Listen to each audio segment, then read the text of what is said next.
Bismillahirrahmanirrahim. Gastrointestinal system, Asad.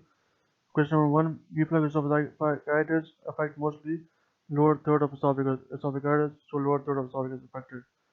Question number 2. Reflux esophagitis is caused by alcoholism. Question number 3. Middle-aged man, chronic diarrhea, polypoidal mucosal pattern, loss of hostration, diagnosis, ulcerative colitis, polypoidal mucosal pattern plus loss of hostration. So the ulcerative colitis, the on X-ray there will be polypoidal mucosal pattern and loss of hostration. Loss of hostration is diagnosed ulcerative colitis, loss of hostration, and there's congenital megacolon, mega toxic megacolon seen in ulcerative colitis. Question number 4. Ram horn sign seen in Crohn's disease and regional enteritis. Ram horn sign is seen in Crohn's disease or regional enteritis. Question number 5. Skip lesions are seen in Crohn's disease. Skip lesions are seen in Crohn's disease. Question number 6. Clostridium difficile will cause pseudomembranous colitis. Clostridium difficile will cause pseudomembranous colitis. Question number 7. Ischemic colitis permanent finding is watershed areas sphenic flexure plus right region. Ischemic colitis permanent finding is watershed area sphenic flexure plus rectus sigmoid region are affected. Question number 8. Ischemic colitis thumb printing sign is most common at sphenic flexure. Ischemic colitis thumb printing sign is most common at sphenic flexure.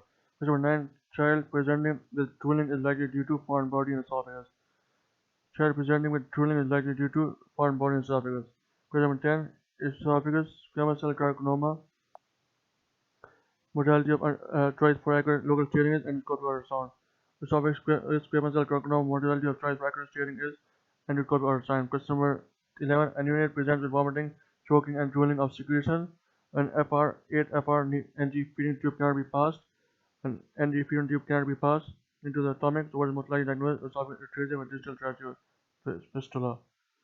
An NG feeding tube cannot be passed into the stomach, so what is diagnosed? Esophageal atresia with distal tracheal fistula. Question number now, how will you know that there's a distal tracheal fistula? Because patient presents with choking. Choking means tracheal fistula, and the tube can be passed through esophageal atresia with distal tracheal fistula. Question number 12. Tracheal fistula is seen on a lateral film in a neonate, likely possible due to congenital. Tracheal fistula is seen on a lateral film in a neonate, likely possible due to congenital. Question 13. A 1-year-old child recovering from flu symptoms presents with severe abdominal colicky pain, vomiting, and bleeding prorectum. Ultrasound shows a 5 cm mass lesion in the mid-abdomen with pseudokidney signs, likely cause is interception. Pseudokidney sign on ultrasound is likely seen in interception. Question number 14. Most common etiology for interception in childhood is viral gastroenteritis. Most common cause of interception in childhood is viral gastroenteritis. Question number 15. Small bowel obstruction, fluid filled loop with air fluid level.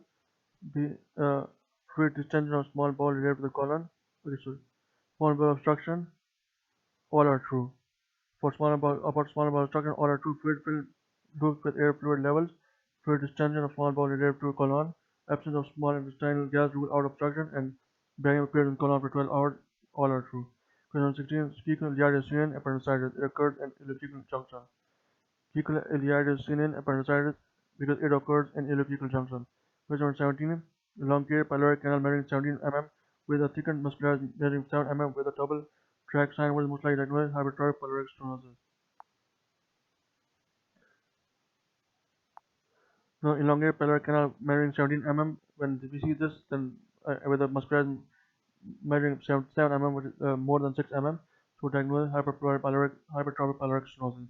Question 18. Differentiating factor between Crohn's and tuberculosis in involvement of ileocecal valve. Also, appendix occurs in ileocecal junction.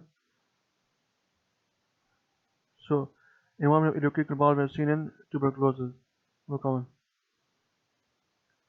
Question number 19. Pseudo obstruction at lower abdomen level versus true obstruction. Prone lateral shoot through.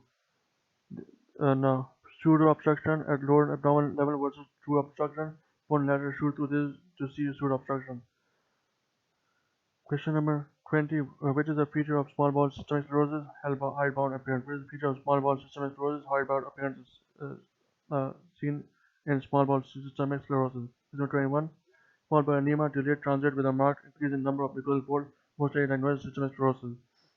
Small bowel anemia, delayed transit with a marked increase in number of mucosal folds, most likely diagnosed as systemic sclerosis. Question number 22. A newborn with Down syndrome presents with binary vomiting. Routine ataxia is suspected. Radiograph demonstrates double bubble sign. Anterior atrasa VC, double bubble sign. Question number 23. Kuchenberg tumor seen rising from stomach. Kuchenberg tumor seen rising from stomach. Question 24. 12-year-old boy has recurrent abdominal pain and severe episodes of melena. Imaging with technetium 99 and protagonate demonstrates focal uptake in the right lower abdomen, most likely diagnosed is Meckel's diverticulum. Now, this is Meckel's diverticulum. So, episode of melena and imaging with technetium 99 and protagonate demonstrates focal uptake in right lower abdomen. Focal uptake in right lower abdomen is seen in Meckel's diverticulum. This is focal uptake in right lower abdomen seen in Meckel's diverticulum. Same place as the appendix. Question number 25. Meckel scan positive if gastromucosa is present. Meckel scan positive if gastromucosa is present. Question number 26. Straw color fluid is seen in acidic type and tract. Inflammatory and C tuberculosis both are correct. Straw color fluid is seen in inflammatory condition and tuberculosis both are correct. Straw color fluid is seen in inflammatory condition and tuberculosis both are correct. Question number 27. Whirlpool sign in ultrasound and CT is seen due to twisting of mesentery on itself. Now, twisting of whirlpool sign seen due to twisting of mesentery on itself. Whirlpool sign seen is due to twisting of mesentery on itself. Question number 28. Smooth oblique indentation on the posterior wall of the esophagus. What most likely cause disappearances? Apparent right subclavian artery. Smooth oblique indentation of the posterior wall of the esophagus causes apparent right subclavian artery. Anterior indentation caused by left pulmonary vein, left pulmonary artery. Question number 29. Benign ulcer feature is ulcer greater round smooth mount. Benign ulcer feature is ulcer greater round smooth mount. Question number 30. Incision of pelvic ulcer is associated with hyperparathyroidism, not renal disease. Incision of pelvic ulcer is associated with hyperparathyroidism. Question number 31. Esophageal motility is not decreased in all are true. Marked hyperparathyroidism because only hormone-related changes. Esophageal motility is not decreased in all are true, but if option is given, then pick hyperparathyroidism. Because hyperparathyroidism only hormone-related changes occur mostly, so esophageal motility is not decreased in hyperparathyroidism. If you have to give one option. Then 32. Acute obstruction in a child, foreign body is seen in trachea. Acute obstruction in a child, foreign body is seen in trachea. Question 30. Lymphoma, nodule thickening in dry bowel.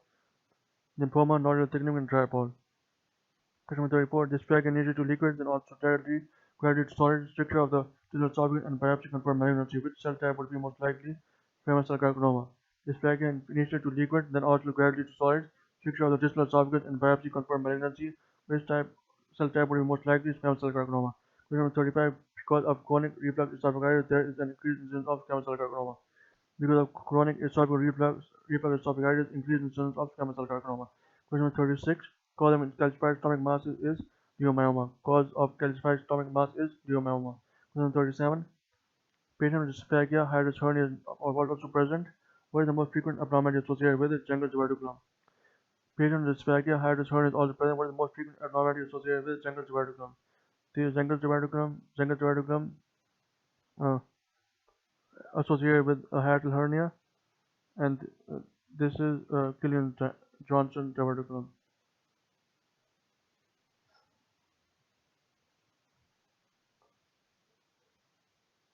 Question number 38. Cause of widening of retrogastric spaces, pancreatic masses. Causes of widening of retrogastric spaces, pancreatic masses.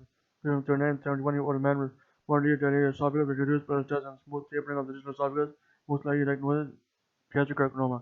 When the MCQ comes, smooth tapering of the distal esophagus, most likely diagnosed gastric carcinoma. Question number 40. A 67-year-old woman with her near lobe of small bowel is seen emerging inferior lateral to the left pubic tubercle, most likely cause small bowel obstruction. This patient is femoral hernia.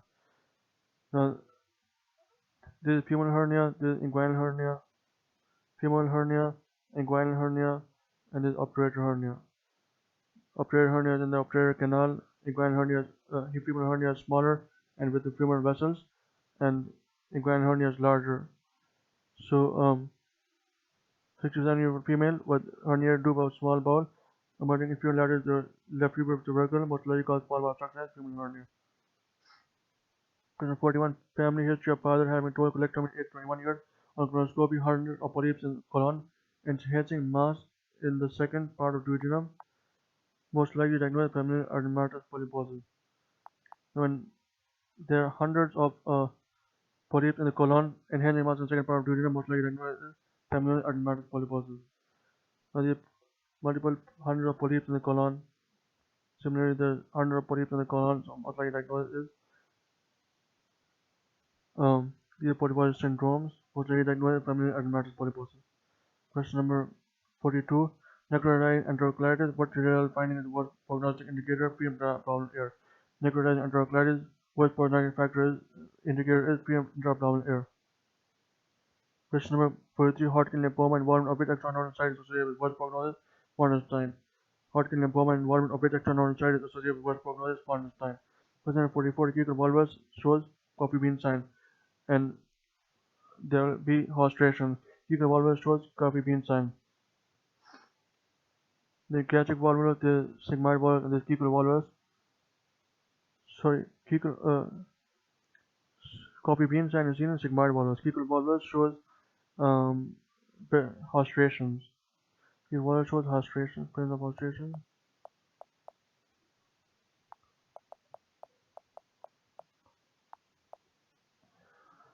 Question number 45. Diffucography for introduction of barium paste into the rectum. In which position should the patient be placed for imaging?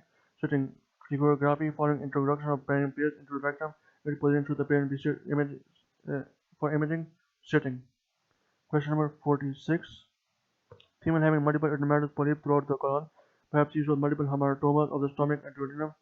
Jaw reveals a lesion in the mandible, which syndrome is most likely associated with Gardner syndrome. Familial adenomatous polyposis plus a lesion in the mandible diagnosed is Gardner syndrome. Number 49. A 70-year-old man presents with GP increasing dyspepsia and weight loss. He has not experienced any other GI symptoms and physical examination unremarkable. A barium meal is performed with the administration of intravenous buscopan. The esophagus is normal in appearance, but a bull's-eye lesion is noted in the gastric mucosa. The final recognized cause of this appearance, melanoma metastasis. Now, patient, okay, a bull's-eye appearance is noted in the gastric mucosa. The most common and prime male bull's-eye noted in the gastric mucosa to diagnose is a melanoma metastasis, the most common. Okay, none of the other options make any sense. Gastrointestinal stromal tumor is a large mass. It does not give a bull's-eye appearance. Question number